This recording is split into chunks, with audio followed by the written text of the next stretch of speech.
Hey guys, it's Weil, and today we're here with more, I guess we'll call this series Metagame Discussions. I don't fucking know, but here with another one, because, you know, you guys wanted more of it and blah blah blah, but this was actually one of the most requested topics, which I've kind of found weird, but at the same time, the fact that people want to know about it so much, it is obviously something I do have to go over, so that topic is entry hazards. Also, before we actually go any further, a lot of people requested like team building videos or whatever. I'm not a good person to go for team building. I honestly really suck at it, so I mean I can try to, but I'm not going to give you good team building analysis because I'm fucking terrible at it. But I don't know, whatever. But anyways, let's go into this, which is entry hazards, which a lot of people wanted me to go over, I guess, and just kind of the pros and cons or what they really do. So yeah, I guess we'll go over them. So basically what entry hazards are the things that you come in, or when you switch around, you take some sort of damage or something from these, or they have some kind of effect on you. So there are only 4 entry hazards currently that exist in Pokemon, and those are Stealth Rock, Spikes, scroll down, Toxic Spikes, and Sticky Web. Now, Stealth Rock, well, the earliest form of entry hazard was Spikes in the form of Gen 2, then Toxic Spikes and Stealth Rock came about at the same point, and then Sticky Web was just introduced in 6th Gen, which is, you know, the latest thing. So I guess I'll just quick go over from as far as importance goes. So the most important one you do have to know is Stealth Rock. Now, one thing I have stressed time and time again, Stealth Rock is literally the most important move in the fucking game. Why is it the most important move in the fucking game? Well, let me show you right here. Now, what Stealth Rocks does is, when you switch in your Pokemon, you take a certain amount of damage based on the effectiveness of the rock type to your Pokemon. So let's say you switch in a fucking Rotom, which is electric water, so it takes neutral from the rock type. You take 12.5% from those Stealth Rocks. Now, why is that so important? Because that 12% is the difference between that Rotom living or it dying, because I could have a move that could hit it really hard, but he lives at that little bit and then just takes me down, or I could just kill him off right then and there and remove it as a threat so that I don't have to deal with it anymore. So that's why Stealth Rock is the most important move of the game, and as you can assume, the effectiveness goes up or down depending on how much it takes from the rock type. So, for example, one of the most used Pokemon in the game is Talonflame. Now, Talonflame is obviously 4 times super effective, or 4 times weak to the rock type, so it takes half from Stealth Rocks. Now, that's why, for example, Pokemon like Volcarona or Charizard in earlier gens were not as effective, because of the fact that they took that huge damage from rocks and they couldn't really sustain themselves in the present metagame, and such is still kind of true. It's just you gotta play it properly. Now, obviously, Stealth Rocks is downplayed because of the prevalence of Defog, which I'll get into in a minute, but it is still one of the most important moves of the game, because in a metagame where, as I went over last video, actually, let me check something really quick, because actually, they have this really cool thing on Smogon for their usage statistics, where they have this metagame analysis, and you can kind of see how there's, you know, what the teams are like in the metagame. So, for example, almost 50% of the teams are pretty offensive, and then you got a pretty good balance and a pretty good hyper offense. So a lot of those teams are going to be switching very prevalently. So that means you take a ton of Stealth Rock damage all the time, and that adds up eventually. Like, Volturn teams, they got a pretty decent amount of usage, not the most ever, but they're still used enough to where they mean something. And Volturn teams don't do as much because of these entry hazards. Like I mentioned last video, the constant switching in and out, it adds up and it makes your Pokemon less effective. So you really have to pick and choose when you play it like that. So there's that factor of that, and just yeah, Stealth Rocks add up, and they make the difference between getting a kill and surviving a hit. And that can change the whole course of the game, which is, why when you see a damage calc for something, Stealth Rocks is always a factor in that. Like, let's say, you're trying to figure out how much a Lucario will do to a Skarmory. Actually, this is a really bad example, because this is more of a 4th gen example, but how much a close combat will do to a Skarmory, seeing if it'll 2-hit KO it or not. And that Stealth Rocks could be the difference between a 2-hit KO and a 3-hit KO. So that's the factor of that, because, I do 2 close combats, he can easily revenge me with Brave Bird, or I could just straight up kill him, and that's the difference that Stealth Rocks can make.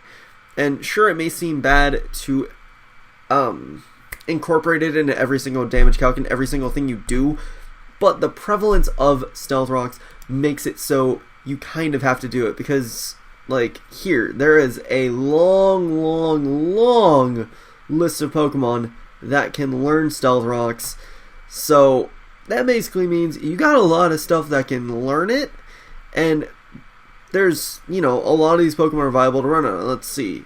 Well, let's go here really quick, actually. No, not here. Here, where it's the moveset statistics of all the top Pokemon. So let's just go, no, not a new tab.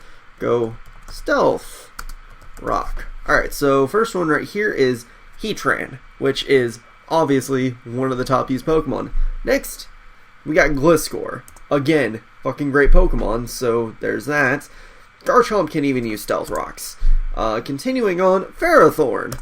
One of the biggest Stealth Rock users. I mean, Tyranitar. It's just, you see all these good Pokemon that can stand it, have that one little move slot on them, but it can change the whole course of the game. Like, honestly, Stealth Rocks is that annoying. Like, they even fucking last gen and 5th gen, Smogon, I don't know if they have it anymore, but they probably don't. Yeah, they do not have it right now, as far as I can tell. But last gen, they had a tier that was specifically no Stealth Rocks, because people wanted to see how it would play out without Stealth Rocks, and all the flyers and all the stuff that was weak to rocks, they made a huge jump in usage. And if it wasn't for Stealth Rocks, I mean, they made those Pokemon broken, and if it wasn't for Stealth Rocks, they would be a huge threat in the meta, and there would be a lot more bans essentially happening. So Stealth Rocks, it may seem like a cheap thing to, make the effectiveness of some of these Pokemon go down, but Nintendo designed them to be really good. Like, for example, let's go to fucking Cerebi. And look at Volcarona, for example, which is an amazing Pokemon. Like, I don't think I need to really sing the praises of Volcarona, but let's just go look at its base stats really quick, because first of all, has Flame Body as its ability. Not the best defense stat in the world, but look at its speed, special defense, and special attack. Has a decent HP stat. That Flame Body helps it out, and then otherwise it's able to take, you invest in that defense, you invest in that HP, and then you got the Quiver Dance, which, you boost up, blah, blah, blah, whatever the hell Quiver Dance is, you get the +1, +1, +1, and then you have a pretty actually good move pool, and you can hit a lot of things. You have the chance to boost your attacks in a stab move, and you got a bunch of survivability in it, because it's got Roost and shit, so you got a lot of shit built into Volcarona, and if it wasn't for Stealth Rocks, this thing, like, it had pretty good usage in 5th gen, but if this thing, or if Stealth Rocks did not exist, this thing would be too much of a threat, and a lot of other things could be threats too, because even that 25%, if you're just 1 times or 2 times weak to the rock type, I mean, that can obviously change the survivability of your Pokemon huge, and it'll just change the course of a game. That's really it. And Stealth Rocks is needed for that, because there are obviously Pokemon that were designed to be pretty good, and if they didn't take that damage when they came in, then they would just do way too much damage. And Stealth Rocks really helps buffer that, and it's a very important move in the meta. Some people hate it because they're like, oh, I can't use my fucking thingy, right? Well, it's like, we do have access to Defog now, so that does make it easier.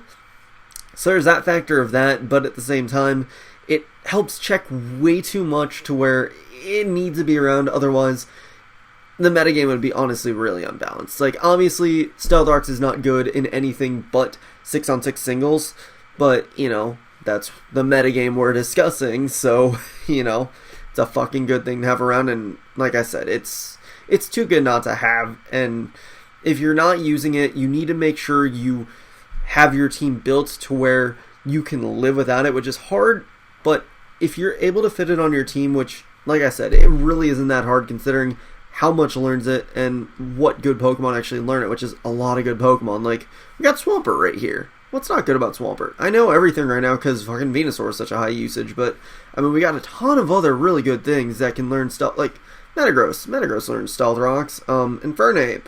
You know, a lot of good things learn Stealth Rock, and it's just an amazing fucking move. Excadrill, you know, it's just, you see all this. Landorus. Like, Landorus is one of the biggest Stealth Rockers right now, so even Terrakion can learn it, you know? You got a lot of good things that can learn it, so it is definitely worth the move slot on one of your Pokemon for, you know, what could be the rest of the game. So it's too good not to have. So if you can fit it on your team, do it. If you can't, just try somehow, because it's such a good move. So, I mean, if you have the option, do it. It'll be worth it. It's just, if you don't, then you're really going to have to, you know, step up your game a little bit and make sure you can play without it, which is hard, like I said, but it can work. It's just harder. Anyways, the next hazard we have to talk about is Spikes. Now, Spikes, what it basically does is you can, well, also, by the way, Stealth Rocks, you can only have one layer of Stealth Rocks up. I should mention that. So you can only set up Stealth Rocks once when they're, you know, not present on the field already. So you set up rocks, that's it. You can't lay up any more rocks or anything else, blah, blah, blah, that's done. But Spikes, you can lay up 3 layers of Spikes. Each layer provides a different source of damage. Now, as opposed to Stealth Rocks, Spikes, it only affects Pokemon that are affected by Ground-type moves. So, Levitators, Flyers, I think that's really it that's unaffected by ground moves. Things on a balloon, yeah, let's see. So, anything with Levitate, Flying types, and, yeah,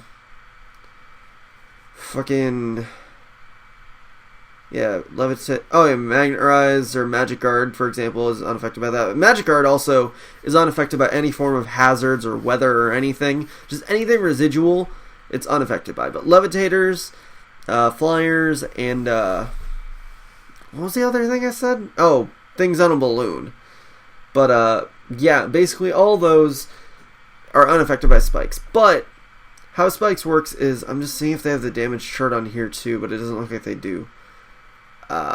Okay, so actually it's right here in the 3rd gen thing, but the first layer of Spikes does a set 12.5% of damage, and then the second layer is, you know, 16.67, and then 3 layers is 25%. I think they calc out a little bit differently, because I think on Showdown it goes up to about 18% for 2 layers, but anyways, basically what that means is anything that's non-flying and non-levitating, they take that much damage, you know, upon switching in, which is huge, because 25% of your health, like, yeah, that's a huge chunk of your health going away, but the problem with that is that you have to get 3 layers up, you have to devote the time to doing that, so oftentimes you're going to have a team that's a bit more defensive, and the amount of Pokemon that can really learn it is a bit lower. Well, it's a lot lower than Pokemon that can learn Stealth Rocks, but let's just quick run through it. Like, good Pokemon learn Spikes. You know, Skarmory is the main one. Deoxys does learn it. Greninja can learn it. It's just not the best thing ever to use it.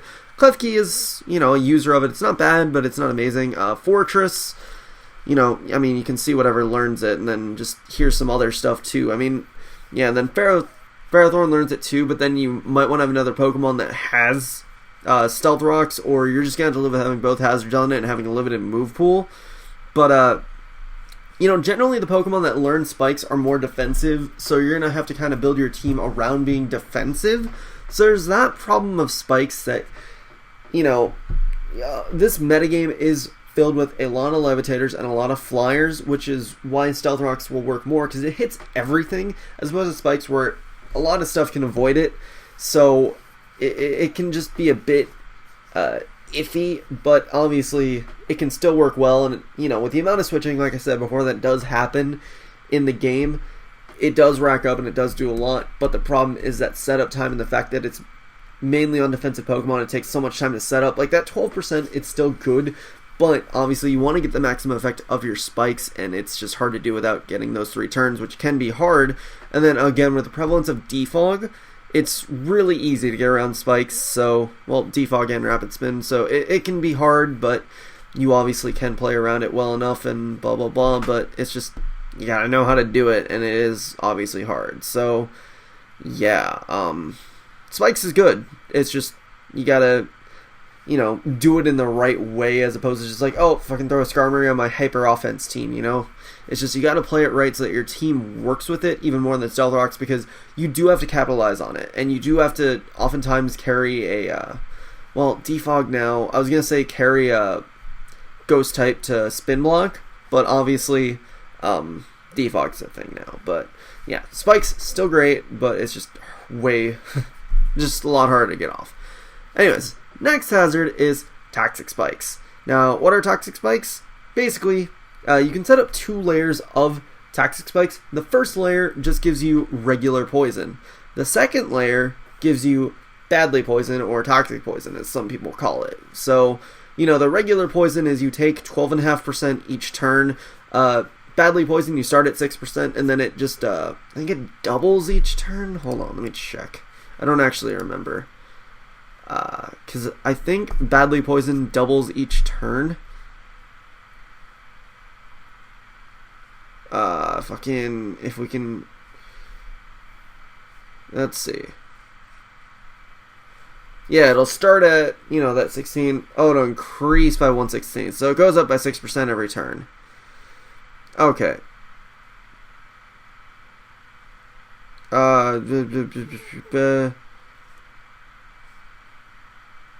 Yeah, so it just goes up. I don't know. Yeah, I guess it just goes up by 1/16, or it doubles. I don't remember.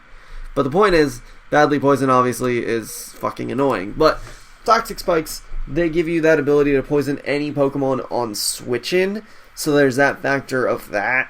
And there's those 2 layers. You either get the regular poison or the Toxic Poison. Obviously, you want to go for the Badly Poison, aka Toxic Poison, because Toxic is badly poisoning. But you want to get that Toxic Poison off because it racks up more damage over time. Now, again, like Spikes, it only hits certain things. It's still, it has, or whatever avoids Toxic, or regular Spikes avoids Toxic Spikes. Plus, Steel types avoid it. And if you switch in a Poison type, they actually absorb and remove the Toxic Spikes on your side of the field. So, obviously, whenever any hazards are set up from your opponent, they are set up onto your side of the field. So, kind of keep that terminology in mind. So, when Toxic Spikes are on your side of the field and you switch in a Poison type, you absorb those Toxic Spikes, so they're no longer present on the field. Which, last gen and the gen before, they weren't exactly the most prevalent thing ever. The Poison types weren't exactly the most prevalent thing ever, so it could be used a lot easier, because the factor is Tentacruel was one of the biggest users of Toxic Spikes, and you could splash that onto a balanced team or a bulky offensive team a lot easier than you could splash in a regular Spiker. So you could use those Toxic Spikes a lot easier than maybe a different team, but obviously still, the pool of Pokemon that learn Toxic Spikes is still pretty low and not as effective as it could be. So there's the problem in that was the same thing with Spikes. The pool is low and not that effective, so it can be hard to abuse them. Also, it's worth noting, Roserade is a good Spiker too, as well as Toxic Spiker, but you can't have both. Or no, can you? I forget. I don't know. I was going to say you can't have Spikes and Toxic Spikes, but no, I'm thinking of something completely different. No, you can have Spikes and Toxic Spikes. I was thinking of the Spikes and Sleep Powder thing. But anyways, that's just shh. But yeah, I mean, the pool of good Toxic Spikers is low, plus the fact that now we are in a gen where Poison type is really prevalent. So Toxic Spikes is obviously not very effective anymore because it's so easily gotten rid of and it's just not going to hit as many things. So it's not as good. It still exists, but it's just not as good, and it runs into the same problems as spikes too. There's a lot of things to avoid it and blah blah blah blah blah. So decent move. It's just obviously it's a lot harder to pull off than even spikes can be because it hits even less things. So, and it does, it doesn't actually do any damage upon switching in. So that's that problem too. So anyways, let's get to our last entry hazard, and that would be Sticky Web, which is our newest entry hazard, which it doesn't do any damage or inflict any real status on a Pokemon that come in, but what it does is it lowers a Pokemon's speed by 1. Well, basically it goes -1, which would be I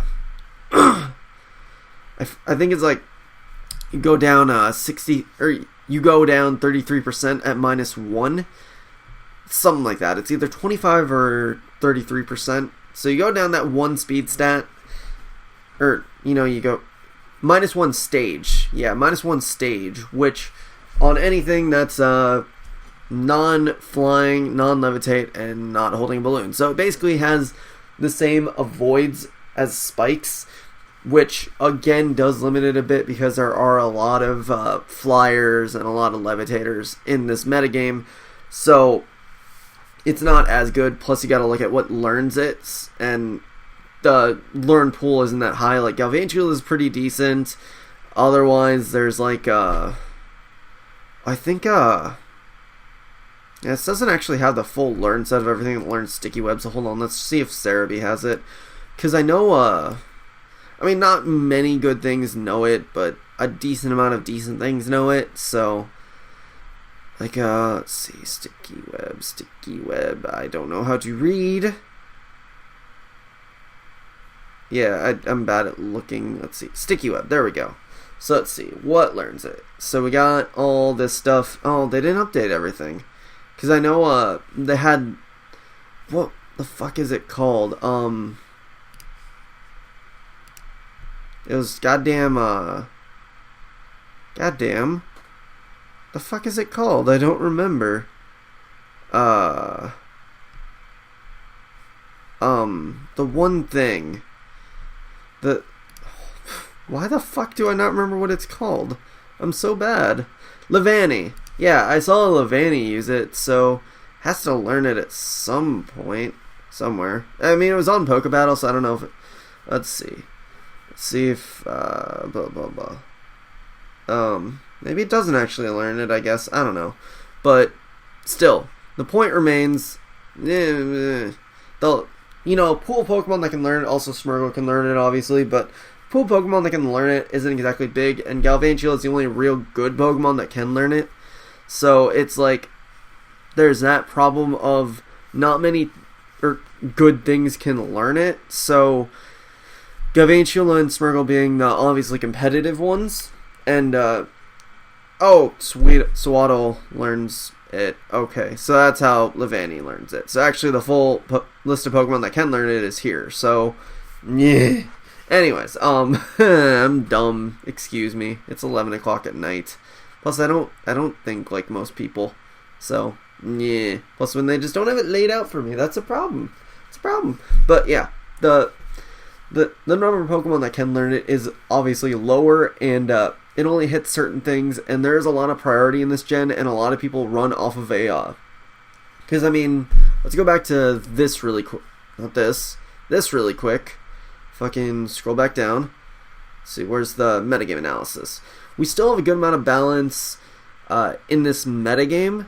So there's a factor of it only affects so many things because a lot of teams can switch from going, gonna lay down the pressure to, I'm just gonna wait him out and force him to make his moves, So you can wait out Sticky Web a lot easier than, you could other things. So... or than people would think, I don't know. But the point is, Sticky Web's a lot easier to deal with. It's still really good, but the fact that not many good Pokemon learn it, and it doesn't hit everything, it lowers its usability a bit, but it's still pretty good. So, yeah.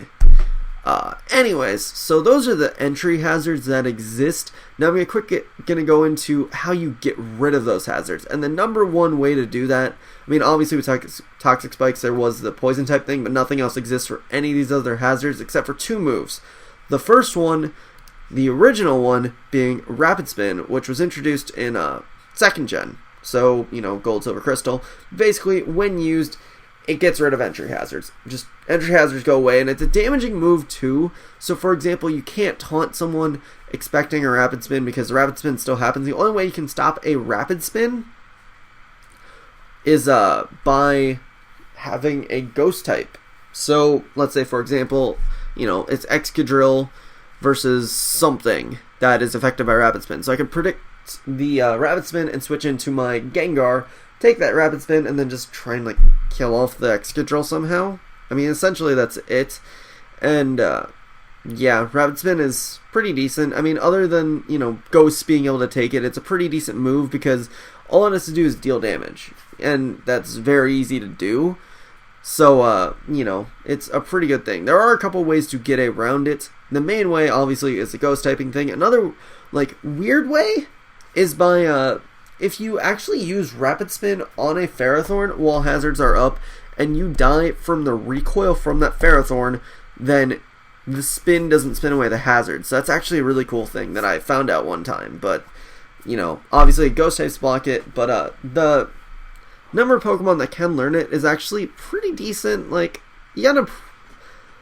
isn't that high, but there are a decent amount of decent Rapid Spinners. We got Blastoise, we got Starmie, Fortress, Donphan, Hitmontop, Excadrill, which is really huge right now, so, that's kind of a thing, but, we got Tentacruel, we got, that's really it. I mean, you can kind of see everything else, but, a lot of really good things, a lot of really cool things do get Rapid Spin, but they are a bit slower, and obviously, with the amount of ghost types that are currently being used, particularly Aegislash, I mean, sure, a lot of these Rapid Spinners can hit Aegislash with something else, but the fact that it gets that one turn of blocking off, and then they'll eventually be able to kill you off before you can even get another chance to spin, I mean, that's just going to ruin your party, and you're just not going to have fun with that. So, Rapid Spin is obviously a really good move, so it's just that blocking really limits it, and it's just, it's not on as many good Pokemon as it could be. If there's,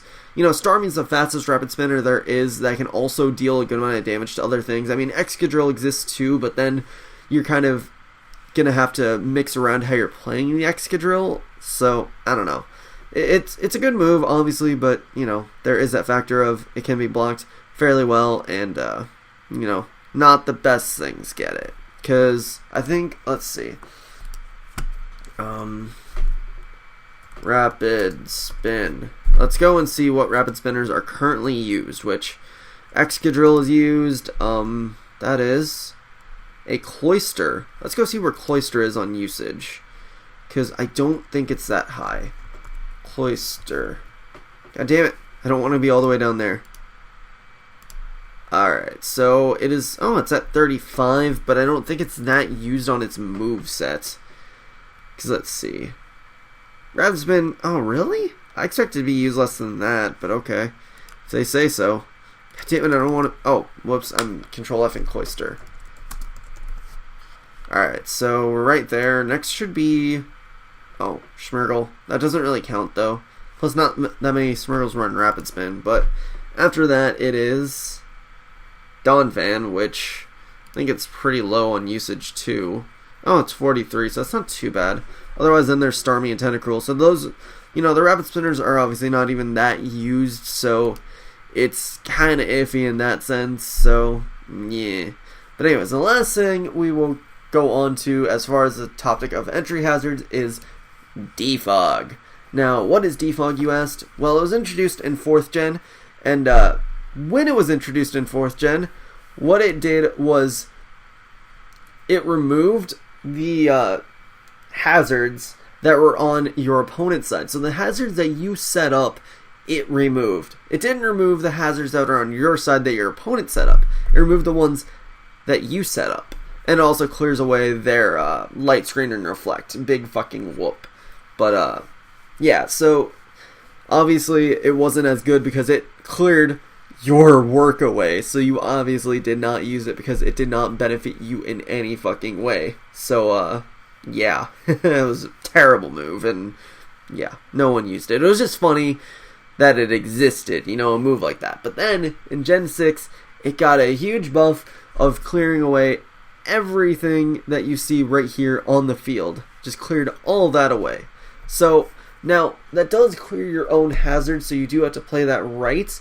But if you play it right to where you don't need to block or get too much more stuff on them, then you don't have to worry too much. So obviously, you usually only run Defog when you're only running like a Stealth Rocker, and you usually keep your Stealth Rocker alive, or you know, you play around it to where you've done enough damage to them and you can finish them off very easily, but your team is starting to get a little worn out, so you defog once their rocker is gone, and or when you know you can get your rocks back up easily enough. So you just gotta play it right and it's not too bad. But the amount of Pokemon that do get defog is obviously lower because it was only a move you could get in Gen 4, and then some Pokemon were able to get it through breeding. So, you know, there's that stuff, but how the fuck did Volibee get it then? I just realized. How? I guess I got it from breeding or something? Unless Mandibuzz got it directly. I don't know. Because that's the... Actually... Oh, yep, here we go. Mandibuzz level up. Yep. So, you know, very small learn set of Pokemon learn by level up, and the Pokemon that do learn it otherwise, they're not bad, obviously. Like, you know, we got Zapdos, which wouldn't be too bad with it. Mew can get it. Crobat can get it. You know, Xatu, but you're already going to be bouncing back stuff from that. Even Gliscor can get it, and Scizor can get it. So, a lot more Pokemon can get Defog than Rapid Spin, but there's that factor of half of these Pokemon are actually already weak to Stealth Rocks to begin with, so they're going to be taking that damage coming in anyways, and it's going to hurt them. But, you know, there is, you know, Latios and Latios and Polion, there's a good amount of Pokemon that can learn Defog that are, you know, good with it. Like, Giratina can even learn it. Yeah, Mega, Togekiss, you know, a lot of good stuff that can really abuse this move, and, you know, it's... The problem is, obviously, it can get taunted, but nothing can, you know, stop it other than taunt. So, you know, it's a good move, and a lot of good Pokemon can learn it, because let's go look at some more usage. Defog. I mean, it's become one of the most important things in the meta right now, so let's see. The number one Defogger, or the number one Pokemon that's used Defog is Scizor, and obviously we know how used Scizor is. Mandibuzz, yeah, that was actually one of the biggest defoggers in the meta, as you can see right here. It's fucking, yeah, one of its most common moves is defog, and Mandibuzz right now is pretty high in usage. Like, yeah, it's in the top 20, so you can't really discredit that by any means, and it is a very good Pokemon. I fucking hate the thing now. It's such an annoying piece of shit. But then, like, you got other stuff like, you can put it on the Togekiss, which isn't bad, obviously. It's just Togekiss plays differently, so it's not as good with it, but you can definitely use it. Skarmory can even get it, so your Spiker can get that goddamn defog, so that's pretty not bad. You know, Latios and Latios, it's, you know, really good to have. Smirgle can learn it, who gives a shit, because Smirgle sucks. You know, the Latios, which I said before, so a lot of good things learn it. Yeah, Crobat, too, so a lot of good things can learn it, and, abuse it, and a lot of things that are actually used. So again, there's that factor of you just gotta play around your hazards properly so that you know, only clear them when you need to clear them, or you know you can immediately get them back up and your opponent has no chance of recovering too much from that little lapse of no hazards. So, you know, it's just a matter of playing like that, or, you know, whatever, just playing right with it. But otherwise, it's a very, very good move right now because, you know, only thing that blocks it is taunt, and there aren't a lot of taunters right now. Like, let's go look at taunters really quick. Taunt. It's the most used, well, let's see here. Alright, no. Okay. Okay, Greninja sometimes uses it, but generally no. Gliscor can use it. It's not as prevalent as it used to be, but taunt is still a decent move on Gliscor. Mandibuzz uses Taunt, so you can taunt other defoggers, so that's not even that good. So, Skarmory apparently uses Taunt sometimes. Gyarados, Taunt really isn't that common on it, so I don't know. Sableye, yeah, but Sableye is not that used, so that's kind of a thing. Smeargle, fucking, yeah, I get it. Thundurus, yeah, that actually makes sense on Thundurus, but I mean, you can kind of see where I'm going with this, is there's not really any prevalent taunters right now, so Defog really has free reign to run rampant and do, get rid of all these hazards, which we're so used to. So there's a lot more of a hazards war going on in this gen because we're fighting more to keep those Stealth Rocks up or off the field. And so, yeah, the most important move of the game, Stealth Rocks, is now a lot harder to keep around than it used to be. So, because of fucking Defog, which, if you told me 3 years ago that Defog is going to be good, I would have just laughed in your face and told you to shut the fuck up. Quite frankly, I would have. But, yeah, Defog is fucking great now. So, if you're really that scared of hazards, obviously you can just run Defog and you're good. But then you gotta make sure your team can support a Defogger and your Defogger can support the rest of your team too at the same time. So, there's that factor of that. But, anyways, I think I've probably talked long enough about entry hazards and probably, again, gone in circles as usual, but hopefully my point got across to you guys and hope you guys understand why this shit is good and why it's so important. But, yeah, I guess leave me a topic for the next video. I kind of already have a couple ideas on what I want to do, but, it's up to you guys what you want to do or what you guys want to see, because it's obviously stuff for you guys. So, leave anything down below in the comments. Let me know how bad I did or whatever. I don't know, whatever. But, yeah, that'll be it for this. So, hope you guys enjoyed. Such blah. Recommend sub, and later, guys.